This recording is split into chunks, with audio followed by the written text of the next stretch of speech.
Tina Lopez, CFRE. Tina's a really cool leader in the films and philanthropic space. But what we're going to talk about today is why we need to be participating in philanthropic organizations that support the sector. And specifically, we're going to be talking about AFP because Tina, woohoo, is the president of the local chapter. So we want to thank all of our presenting sponsors. A lot of these sponsors that you see are very active with trade organizations and professional organizations like AFP. In fact, I was doing an interview with the Big Planet Philanthropy, which is the big AFP conference in Florida. It was the first AFP conference to be held, state conference, post-pandemic. And they have 9 chapters, Tina, 9 chapters. And I saw 3 of our sponsors' logos on their boards. So yeah, our sponsors do a lot. Again, I'm Julia Patrick, CEO of the American Nonprofit Academy. Jarrett Ransom is not going to be on today because she has no power in her office. Her power went off. We've been having some storms here in the Southwest, and her neighborhood has succumbed to a big power outage. So we will see her back shortly. Again, Tina Lopez, wow, CFRE. You're going to be talking to us today about how critical it is to be participating. And I want to get it off the table right now. Why should we be concerned about this? Why is it important that we have these organizations in our sector? Well, thank you, Julia. I'm honored to be here. And, to answer this, I just think that, professional associations offer, education, resources, access to all the leaders in this space to ask questions to that really elevate our profession and adds credibility to what we do, in our communities. And I just feel that, and others feel this way too, wonderfully, that we have to invest in our profession by investing in these, associations. And so, yeah, I think it's, for me personally, it has helped my career. It has really given me access to people that have so much to offer and so much knowledge, and I've just learned so much. And honestly, it's how I stay abreast to all the current things that are going on in our sector. So it makes sense. I don't know how you could not be involved with it, when you're a fundraiser, especially. Yeah, especially. Well, let's talk more about AFP, because this is where you are now the Phoenix chapter president. I'd love for you to explain what AFP looks like on the national landscape, and then also with your chapter. Give us some ideas kind of so that we can understand what's actually going on with AFP. Sure. Well, globally, so as AFP is a global organization, and so it would be AFP Global, and then within that there are chapters all over the world. And Arizona actually has 3 chapters. We have the Northern Arizona Chapter, the Greater Arizona Chapter, which is the Phoenix area, us, and then we have the Southern Arizona Chapter. And we collaborate together for like our state conference, which unfortunately we didn't have last year for obvious reasons. And we actually didn't have it again this year for the same reasons, because it just, we usually have it early in the summer, and at the time of the planning, they just decided to forego it. So we hopefully will be having it next summer, because it is one of my favorite things. But Global also has a conference every year, and it rotates around the country. This year, I believe it is in Portland. Sorry if I got that wrong. It's either in Portland or Minnesota, but I wasn't able to attend this year. But they did do it virtually again this year. But Global has so many resources to offer, not only to just, if you go to their website, the average, Joe public can go to their website and get templates and resources and job Wow. postings. And I mean, anybody has access to it, but then becoming a member, it also gives you further access to a lot more resources that are more detailed. But the average person could just go and find what they need. You don't necessarily have to be a member to access the information. And then as far as our local chapter, we are always looking for the latest and greatest speakers to come and talk and give us information, especially last year during the pandemic when we were all navigating this. Right. Nobody really knew what was going on. It was wonderful to have the community that we have to reach out to, and we kind of worked through it together, and it was just really great. So honestly, I feel like AFP added so much value and support last year, especially during the pandemic. So tell me about your leadership. First of all, how many members do you have in your chapter? And is that similar to other chapters around the world? What does it cost a month or a year to be a member? And kind of give us some of that, the logistics. Like, can anyone sign up to be a member, or do you have to have a CFRE? What does that look like? right. So there are different types of memberships that organizations can sign up as a group if they have like a large team. Rather than paying for each individual membership, they can buy a group membership, and then they have our professional membership, which is the standard membership, and that's what most people are. That one is $325, and of that, $75 goes to our chapter, and then the rest goes to Global. Global does provide members with resources such as, there's one particularly that I love that is called, have you heard of Corn Fairy? They're a organization kind of like the Myers-Briggs, kind of where they offer like a personality strengths kind of finder situation, but they offer that for free. You can take it and it'll tell you where you should focus your professional development on, like what areas you need improvement. So that helps really fine tune, like what, in a world where we're so busy, which webinars do we take? What do we participate in? It kind of helps kind of fine tune that, which is great. But as far back to memberships, we have a young person's membership too, that's a little less expensive for people that are kind of starting out in their career.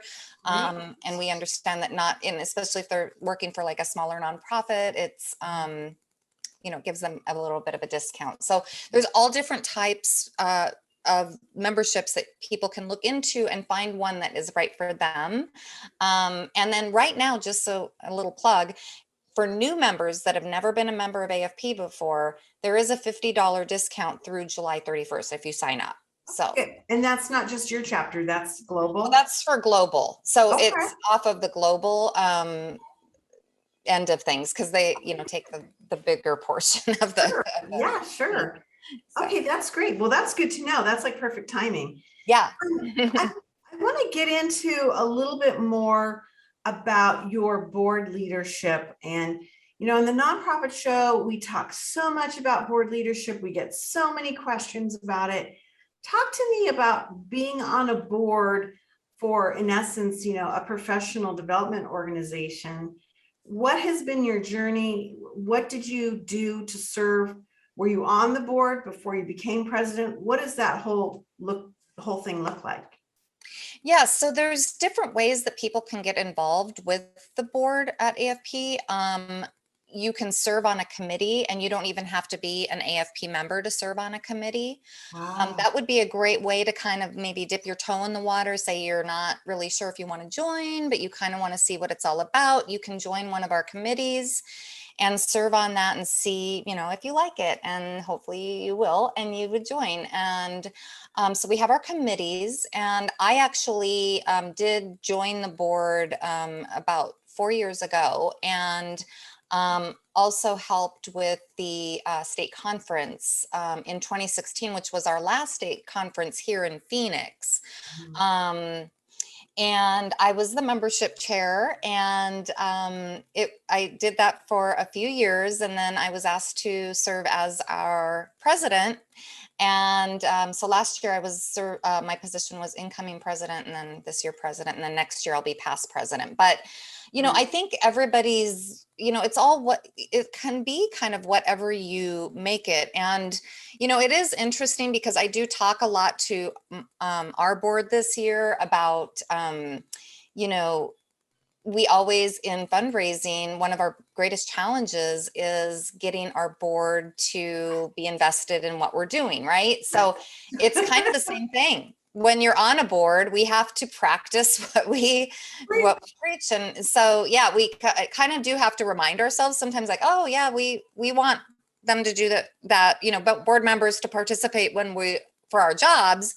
And we should be doing, practicing the same thing in our board service. So luckily this year we have an amazing, engaged board. We probably have one of the most diverse boards that we've ever had.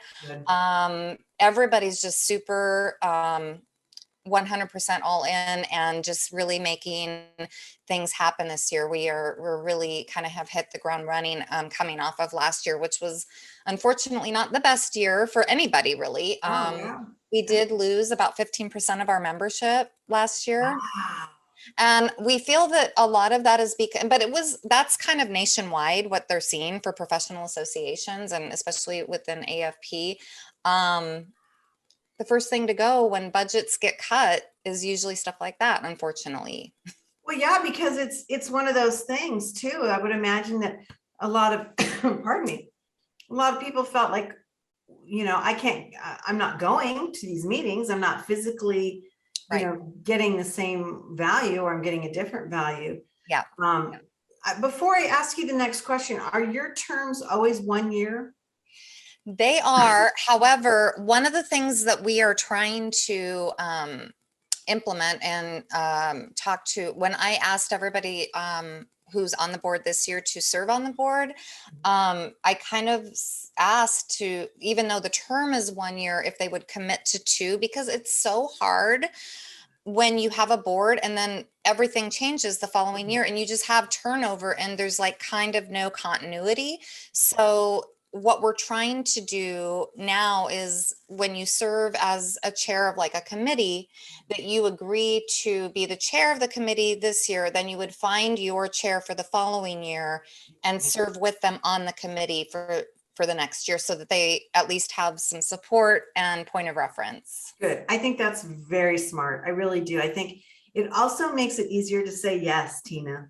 Yeah. Because you're not feeling like you're just inventing everything or trying to learn on the job, and then all of a sudden the term's up and it's like, move on. So yeah, I think that's really smart. Good for you.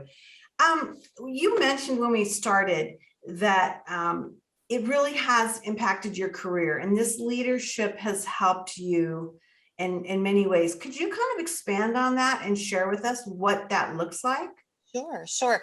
Well, I just have to say, the quality of people that I have met that are affiliated with AFP is, they're the best people, and they're always, what I love about AFP is the people that I have met are not of the mindset of scarcity. They're always willing to share. They're always willing to tell you what they know and help you. I'm just always amazed at the number of people that are willing to kind of, have coffee with you, go to lunch, have somebody to bounce stuff off of, because, when you're in a leadership role, especially at different organizations, sometimes, it's lonely at the top when you don't really have people to bounce stuff off of. So I have found for myself is that I have a group of, colleagues that we go to lunch on a regular basis, and we talk and we share different ideas, and, what are you using for your database, or, just different things that we deal with in development. And, it really has enriched my knowledge and built my confidence in, how I can show up in my own roles. And so, I just think that the members that are affiliated with AFP are wonderful. I think that by being affiliated with AFP, it kind of gives you a level of credibility when you, add that to your resume. And when people see that you are, a member, or if you're on the board, I think that, people seem to really respond to that, especially if you're in a job search situation. It really has helped me. So. Let me ask you this. Do you feel like when you go to these meetings that there is that undercurrent of job, search, or people scoping out, wow, we need to add this, or, kind of like the recruitment process? Or do you feel that that's not really a part of it? I think there is an element there. I mean, I have been to workshops where I've heard, people talking to other people about positions, and we always do try to highlight, openings of our different nonprofits in the Valley. In fact, this year, we have surpassed we have had so many job postings this year through AFP that we've surpassed any other year that we've done job postings as far as like financially. So I would say that that it is really an opportunity for people that are either looking to fill a position or looking to maybe change a position. So, I mean, I wouldn't say that that's the primary, No. but there is definitely opportunity there if that is something that people are interested in. Right. Okay, now let me go to the next level of that question, and that is there an undercurrent of trying to learn about somebody's donor portfolio or getting information about that? Like, how do you navigate that? Well, let's say you, Tina Lopez, you're the development director of a wonderful organization in our community called Duet. Everybody finds out that you scored a big time donor and donation, say legacy gift. What happens? I mean, are people asking you for information or how that went about, and what does that look like? I not really. I mean, I have worked with colleagues before where if we, want to maybe have a door opened for us and we know that this organization may have had a relationship with them, to see if they'd be willing to do that. It is a little, Yeah, it's it's a kind little of like, tricky. It's a little delicate, yeah. you have to walk that line carefully, because, you don't want to breach confidentiality and, that kind of thing. But, there are people that do try to collaborate. And if there is a partnership that would make sense for, say, a foundation to know about a certain organization, I think, yes, that is definitely a possibility. I would say it's probably more the exception rather than the rule. But yeah, I mean, I definitely think that there could be opportunities to collaborate in certain situations. Now I can see why you're the president, because you answered that beautifully with a lot of aplomb and you were very gracious. So that's cool. I was just always I'm curious about that, because that is one of those things everybody knows. When you achieve a big gift that goes through any community like wildfire, and then everybody wants to know, well, how'd you do it? What's the backstory and all that. Okay, I'm really interested in this aspect as well, which we've been kind of talking about, but challenges in leadership as you are seeing them right now with your members. You've had such a bizarre time to lead this organization where you've had to go remote and you've had to just shift everything. Going forward, what do you see that this is going to look like? Are you going to do hybrid, or is everybody ready to go back IRL and real life? What does that look like for you? So for the remainder of the year, we are going back, we're going fully in person, and we're still kind of bouncing the idea around of having a virtual component, depending on what it is. Mhm. We haven't really fine tune that yet, but definitely all the rest of our workshops for the rest of the year. We have two remaining like big workshops, like luncheon workshops that we used to do, that it will be held at the Hyatt downtown, one on August 4th and one on October 6th. So we will be in person. Our National Philanthropy Day luncheon will be in person. I think the challenge though, as far as leadership is concerned, I just think that honestly, I am concerned about the future of our leadership. I feel like a lot of people are leaving fundraising. There's a lot of burnout. I think after, last year with the pandemic and people kind of doing a lot of self-reflecting and people kind of faced with their own potential mortality, people really just started looking at what was really important to them. And the trends are showing that a lot of people, unfortunately, are getting out of fundraising or even leaving like sectors entirely and doing other things completely. So I am concerned about, the future of our sector as far as like having leadership and quality leadership and bringing the next generation up and, if that's what they want to do. But there is kind of an undercurrent, like rumblings that I'm hearing. And like I've attended a couple of seminars where they're talking about this, and it is concerning. Yeah, it's interesting. It's fascinating because to hear you say that kind of gives me the chills, because obviously we've been talking about that and hearing that too on the nonprofit show. I know Jarrett Ransom has been dealing with that with her clients.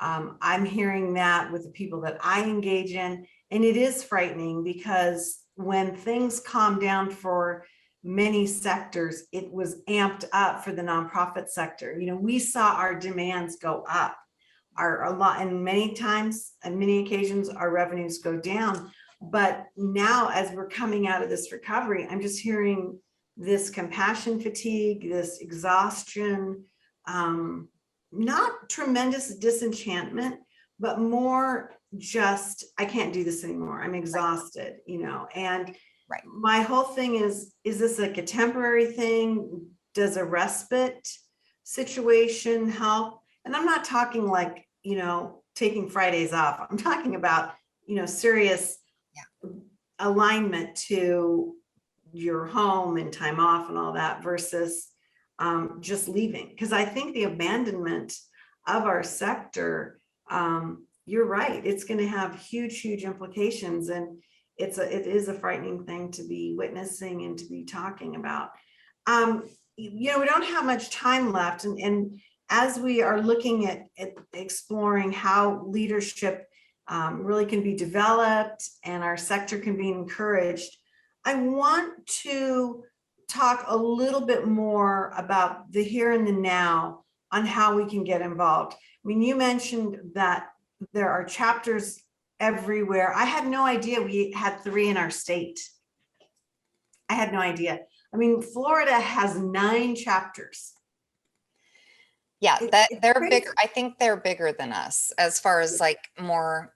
It's funny because back east too, they have a lot more involvement in AFP. I think out in the West, it's a little different. Although I will say that the Orange County chapter is one that we do inquire a lot with because they really have done a great job with their chapter. But yeah, so as far as the chapters in the state, we do collaborate with them and work together. And, we're actually talking about our conference next year. And so I've had some conference calls with both chapters. The Northern Arizona chapter, I will say, is the smallest of the 3. They only have, I think, like 32 members.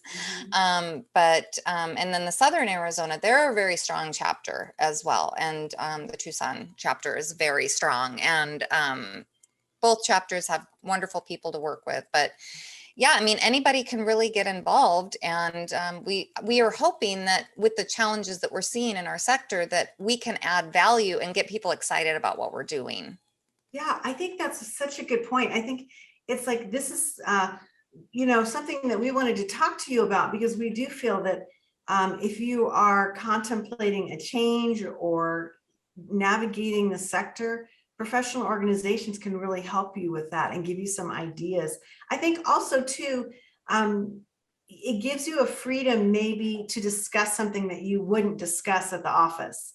Right. You can hear what other folks are going through in your community or your region. And I think that's always a positive thing, whether it's new ways to tackle something at your job or specifically making a transition with the whole, career or location of where you're working. So I think that's really, really important. Now, you would recommend that everybody go to the AFP Global website first to look at, what's available in their community and then go from there? Absolutely. I think that the global is a good place to start so you can Okay. kind of see what is on there and what they offer.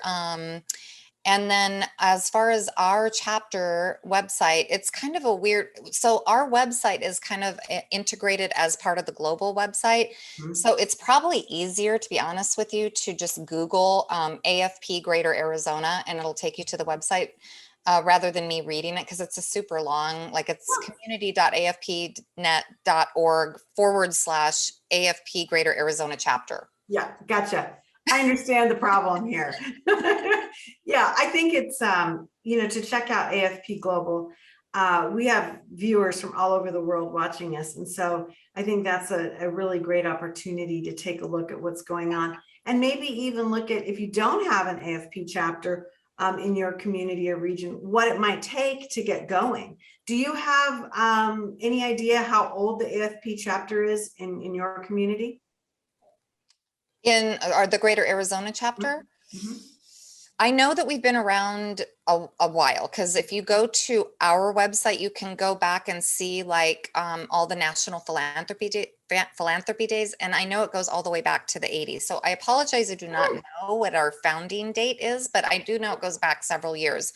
As far as joining too, a side note, you do not have to live in the community of the chapter that you join, and you can join multiple chapters. Okay. So I don't think you'd have to look into this, but I don't think you have to pay. Like once you join global, I think that you have the opportunity to join other chapters, and I don't think you have to keep paying that full fee, but look Yeah. into that. Right. But we have some members in our chapter that actually live in other cities in Arizona. They don't necessarily live in the valley. So Okay. you can join any chapter. I love it. Well, it has been wonderful to have you on today. Again, everybody, I'm Julia Patrick, CEO of the American Nonprofit Academy. Jarrett Ransom, the nonprofit nerd herself, was ready to go, sitting in front of her camera in her studio, and her neighborhood lost power. We're having some storms here, really across the Southwest today. And so everybody is very happy because we're getting some rain. Yay, team. But that comes with some other issues. So we will be joined by Miss Jarrett herself tomorrow. We want to thank all of our presenting sponsors. Without you, we would not be here having this amazing discussion. Wow, Tina Lopez, again, you are one of my favorites of all time in our sector. I want to say personally that I've really been able to witness your growth and how you've really impacted our sector. And so I'm really proud to say that you're doing great and that you have taken on this leadership position. Here's Tina's information. Check out AFP. It is a great organization, whether you are an active fundraiser or not, or you're just somebody that has a connection to the sector. I think it has a tremendous amount of value. And so you don't want to miss that opportunity, definitely. Hey, Tina, we end every day with our mantra to stay well so you can do well.